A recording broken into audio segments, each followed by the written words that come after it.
Next application is, applicant's name is Linda Kinney. Property location is Burnt Mountain Road. Size of the property is 28.96 acres. It's currently classified A1 agricultural. Proposed use of the property is to apply for a conditional use and to operate a farm, winery, and tasting room. This time we'll hear the information from our county agent, Ms. Karen Henson. Chairman, this application is a due diligence and kind of making sure that they can do what they want to with the property before they purchase the property. The attorney, in fact, for Ms. Kinney is Daniel and Christina Limoges. They are here, and they will, they'll be speaking to this application as the proposed applicant. I explained to them that in order to have the farm, winery, and tasting room on any agriculturally zoned parcel, it is required to have a conditional use approval through the board and the board of commissioners. So their contingency to purchase this parcel is based on whether or not that is approved. We have advertised the property for the conditional use. We've had some calls with concern on this. I got a letter from Sheriff Nicholson on this, and then I did get a call from Jim Smith with Road Department, and his thoughts were that Burnt Mountain is the best county road that Gilmer County has as far as the surface. It has been paved and restriped, and he actually did not have any opposition to this request. So, but he wanted me to let Jim know since he couldn't be here tonight. We do have some folks here that I think that may have some questions and oppositions to this request. But everything that needed to be done for the advertisement was done. Okay, thank you. Your turn. Yes, applicants, come on.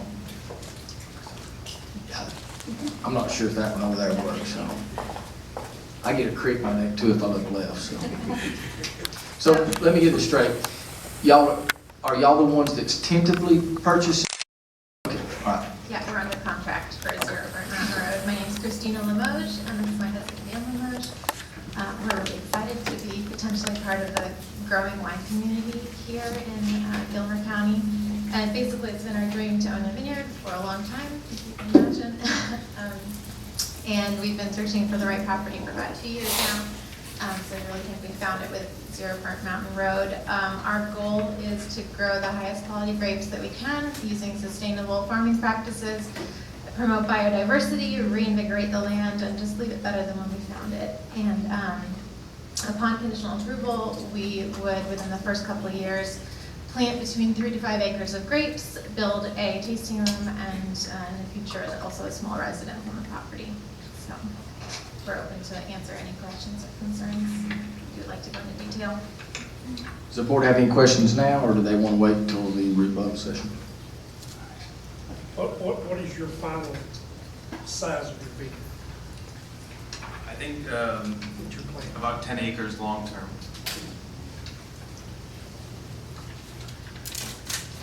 All right, thank you. Anybody else wishing to speak in favor of or in opposition to this application? If you're wanting to speak tonight on this, raise your hand this time. All right, how many here are wishing to speak in favor of this? All right, we want those to come on. So I think you raised your hand first over here. If you're wishing to speak in favor to this application, then please come on. Just questions. Well, yeah, you still have to come. Okay.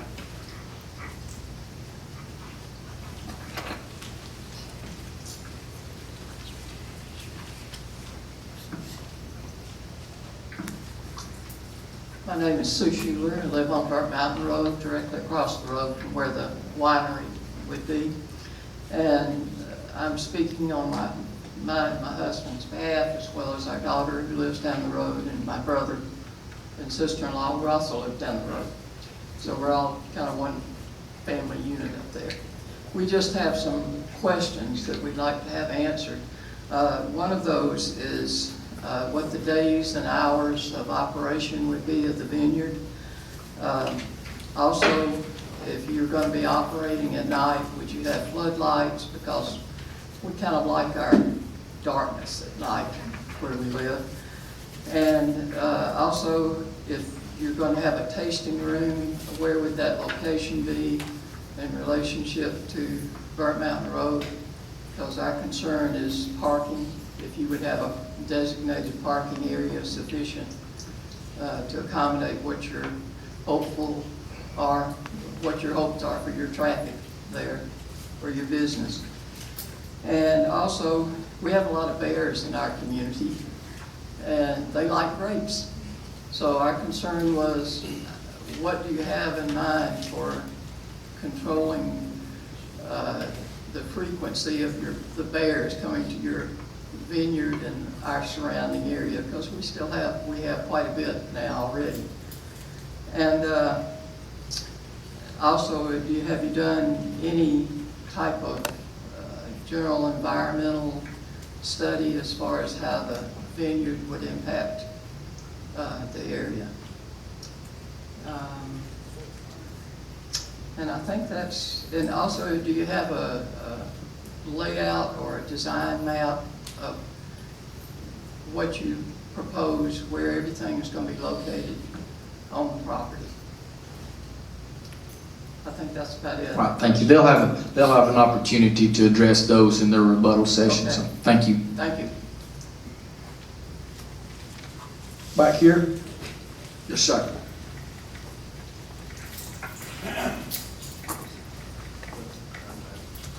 Time out.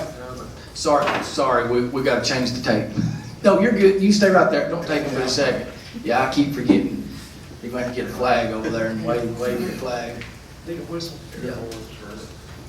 My apologies. I looked at that a while ago and I thought I got 5 more minutes and I forgot.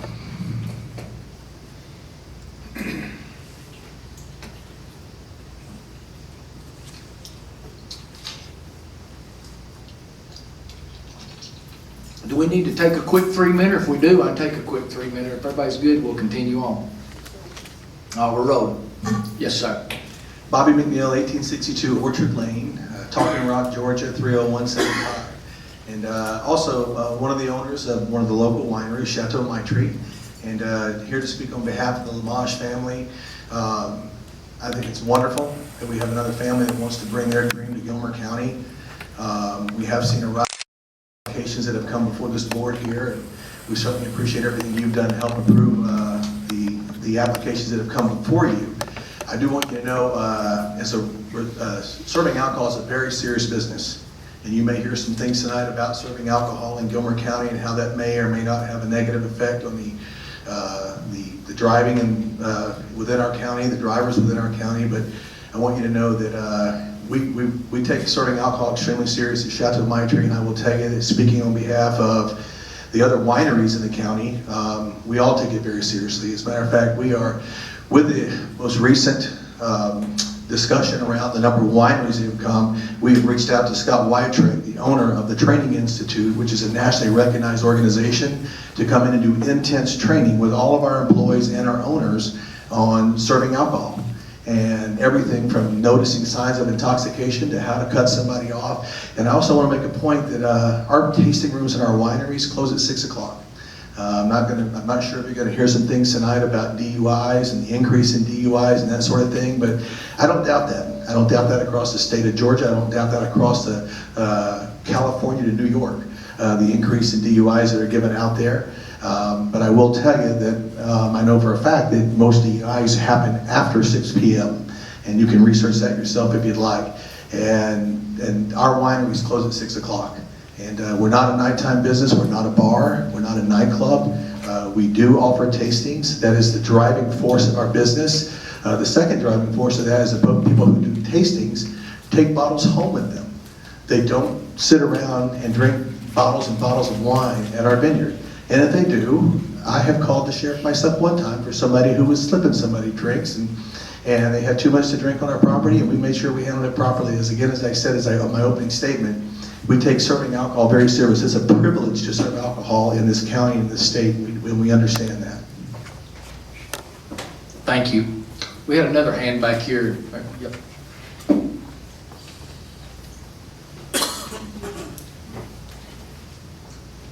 My name's Gary Engel. I live at 362 Lakeview Road, LJ, Georgia, and I own Engelheim Vineyards.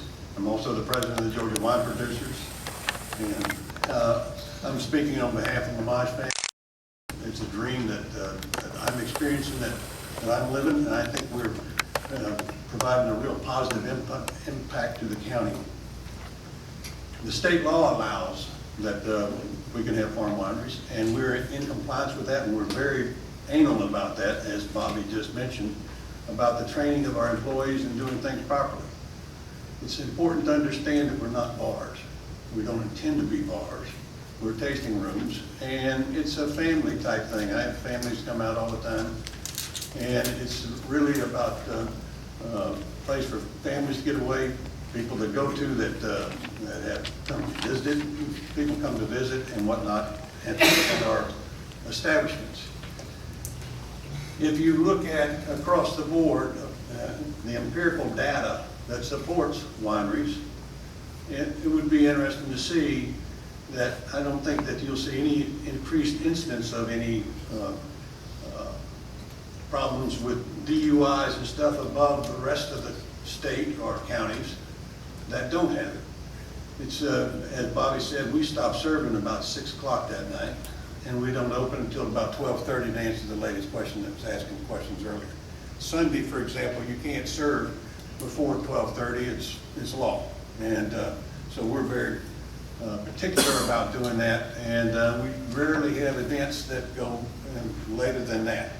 Some people might choose to sit there a little bit and picnic or something with their families, and that's okay because it stays light late. But by the time it's getting dark, they're ready to get out of there. And quite frankly, it gets dark 9 o'clock now, and they're ready to go early. And so the empirical data would support that this is a positive thing for our community, and it helps the community. I'm looking at the subdivision that's going in right down the road from us, which I think is a good thing down by Rolling Hills and Old South Farm. I think it's another good thing that I see happening. And when we're looking at alcohol, we cannot single out one establishment that provides alcohol over any other. We need to be treating things fair and equal. And this is like any other establishment, such as a restaurant or a pub or a package store that sells alcohol, needs to be treated equally. And so we don't feel that we should be discriminated against. And this training that Bobby was talking about is important for us because we have liability exposures that, as product liability and all that types of things, that we're very cognizant of the fact that we need to be managing what we're doing, and we will not continue to serve people if they appear inebriated in any way whatsoever, and our employees know that. We also check age, verification, and there's a lot of people, normally people that come out will have a designated driver with them, with a group of families. So there's a lot of positive things that's occurring that way. We worship out there. I just had a meeting today where we're going to make communion wine for a lot of different churches around the country to help pay off student loan debt for pastors and church workers. So the profits from that will all go to support that type of thing. So there's a lot of positive things that occurs that way, and we look at it as something that we have to intensively manage because we understand the counties depend upon us to be responsible in what we're doing. And I think the Lamages are doing the same thing. It's really a farm. It's a vineyard. And we just happen to produce grapes. So thank you very much. Appreciate your time. Thank you. Was there any other wishing to speak in favor of this application? I think that was all the hands I saw for that. All right, I have show of hands for those wishing to speak in opposition to this application. Yes, sir.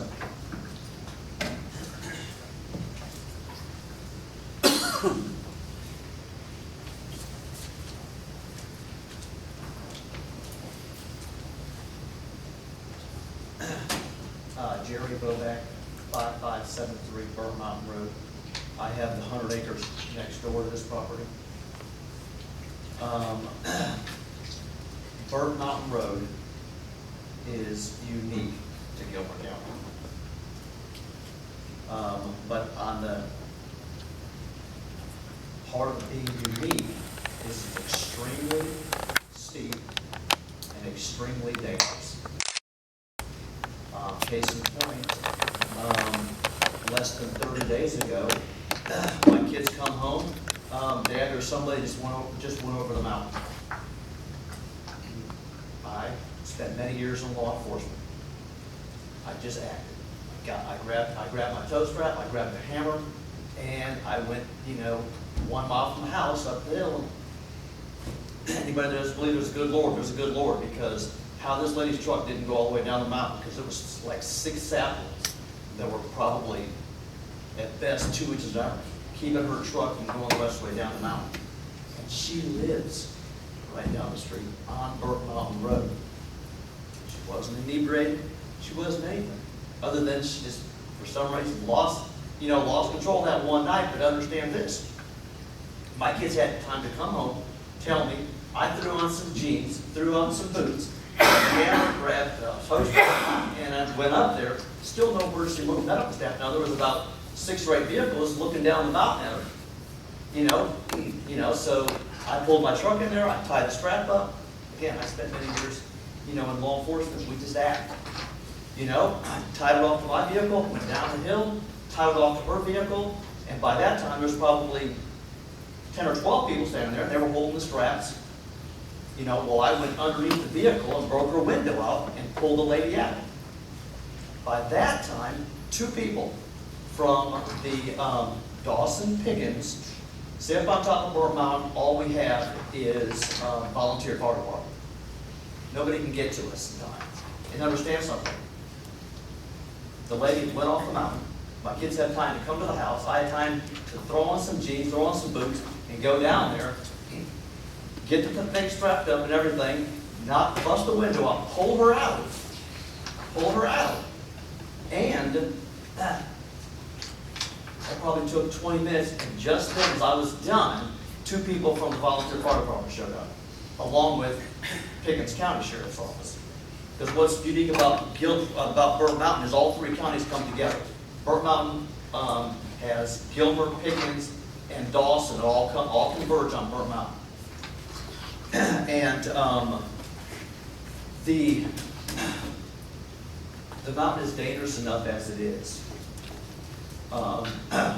Which, without adding any other people that don't know our community, don't know our roads, and again, Burnt Mountain is extremely dangerous.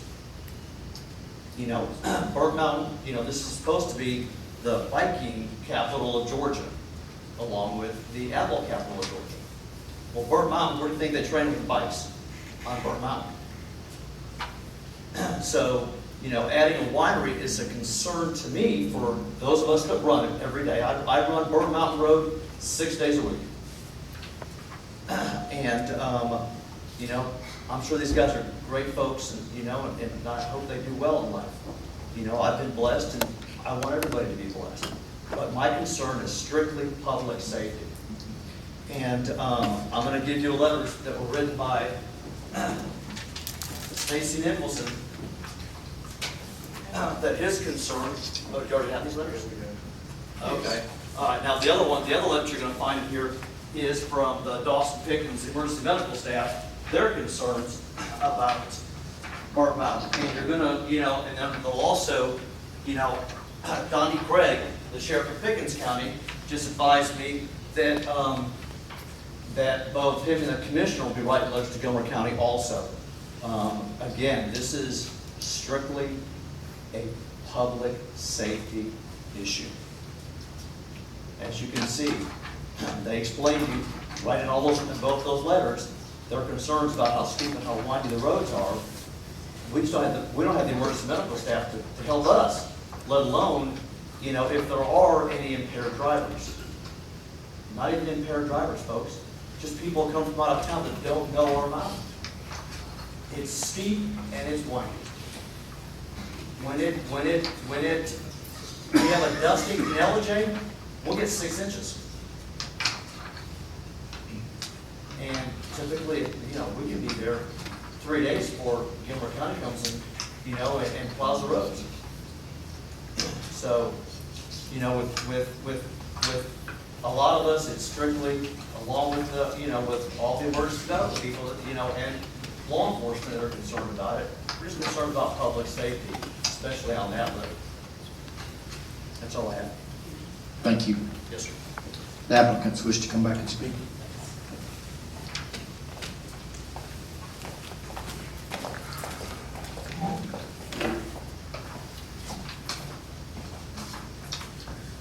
Okay, I think we'll start with some of the questions brought up by Sue. First, days and hours of operation. We would plan to follow in, along with the other wineries in the county, of 12:30 to 6, what we're considering. Initially, in the first couple of years, I think we really only want to be open. We're thinking Thursday, Friday, Saturday, Sunday, maybe just Friday, Saturday, Sunday, and then later on see, but for sure we want to keep at least a couple days off for ourselves. For lighting, I think for the majority of the year, we would be in daylight time. So I don't anticipate any spotlights, and of course we want to be respectful of all of our neighbors. So if I would offer it on the table in the future, if something does come up, please come speak to us. We're more than happy to make sure that everybody's happy. From a location, I think that's probably the next point. We're thinking the tasting room right now being built kind of on the higher part of the hill. It would be set back quite a bit off the road, so there would be plenty of room to add a parking area, long driveway parking area as well. As far as bears, and I would say all animals, I think we may also have a problem with deers. We can, there are a couple different strategies we can look at. Certainly don't want to harm any animal, but possibly some electric fences and there's netting that we can put up on the grapes to ensure that they're not damaging fruit. And I think we've talked also about, we would like to have some animals on the farm, some chickens and some sheep, small quantities to help us with the ground cover control and also with fertilizing the soil, tilling the soil a little bit. And I think some dogs, so hopefully the dogs will help to keep some of these other predatory animals away.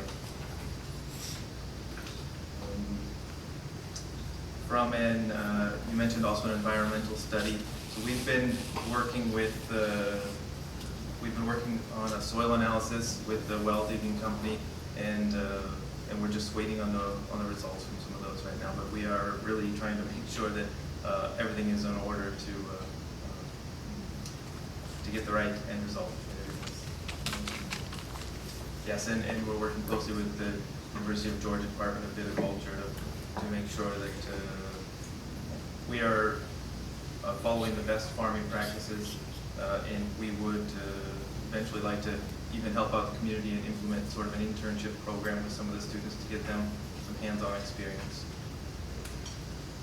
For a design map, I think everything we have right now is very tentative, so it's a preliminary, I should say. Right now we have only the tasting room map. Eventually we would like to add a house on the back slope, so that the property kind of comes up over the hill and then it goes down into a valley and then goes back up again. So we would like to have a little privacy for our residents as well, a little separation. Anything else on Sue's questions? Then I think would like to just echo what Bobby and Gary said. We really take all of, let's say, the public safety seriously. We will follow all of the other vineyards in the area, make sure that we're taking all of the courses and not over-serving people. And as Gary mentioned, the winery holds liability to, there's the first point, we don't want to see anybody hurt. And the second point, we don't want to have those difficult discussions. I do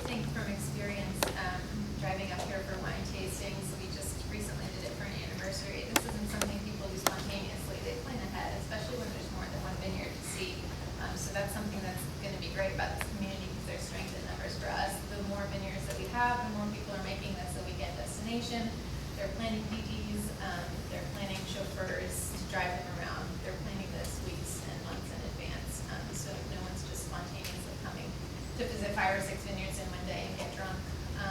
And actually trends show that the more vineyards that are in an area, actually ride-sharing services follow. And so the more vineyards that we can get, the more Uber and Lyft are gonna come and help keep the roads safe and free from people driving with it consumed. So I think it's a positive that we continue to see growth in this industry in this community.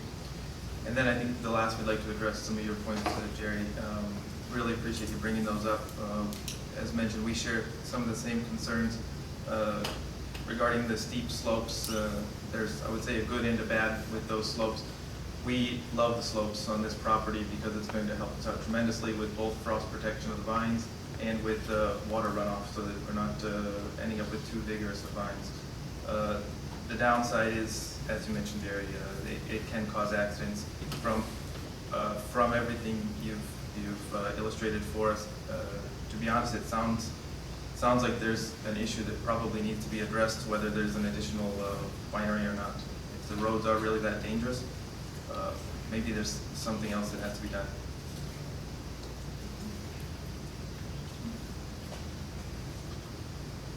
And then I guess if you guys have any other questions. Does the board have any other questions for them while they're at the podium? Good.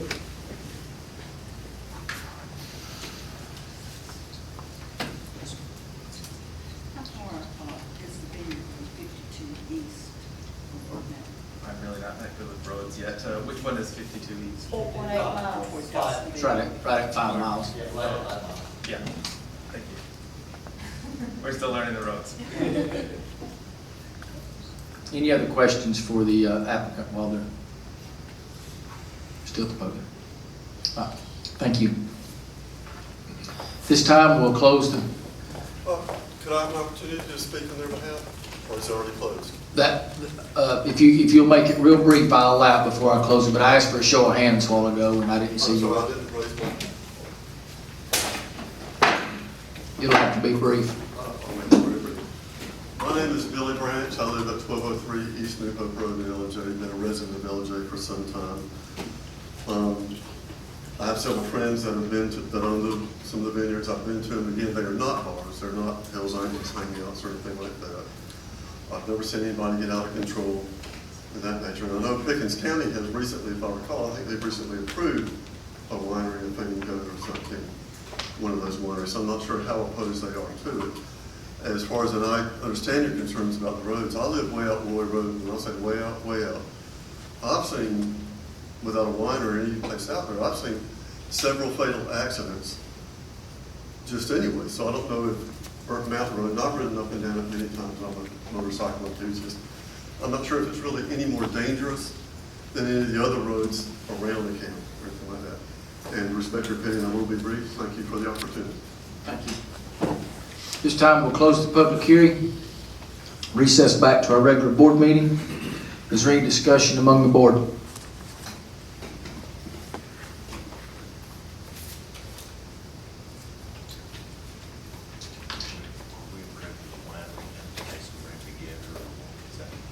Yes. Yeah.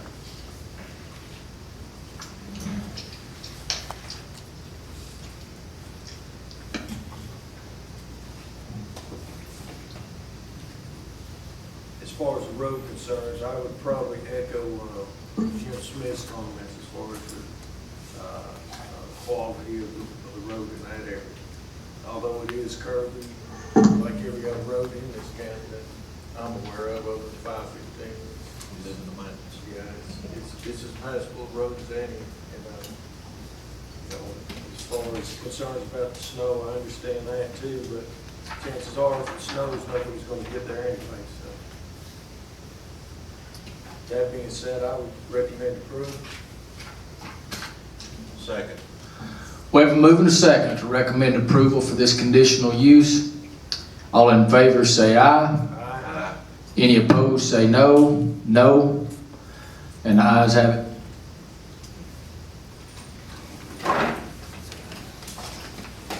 Hmm?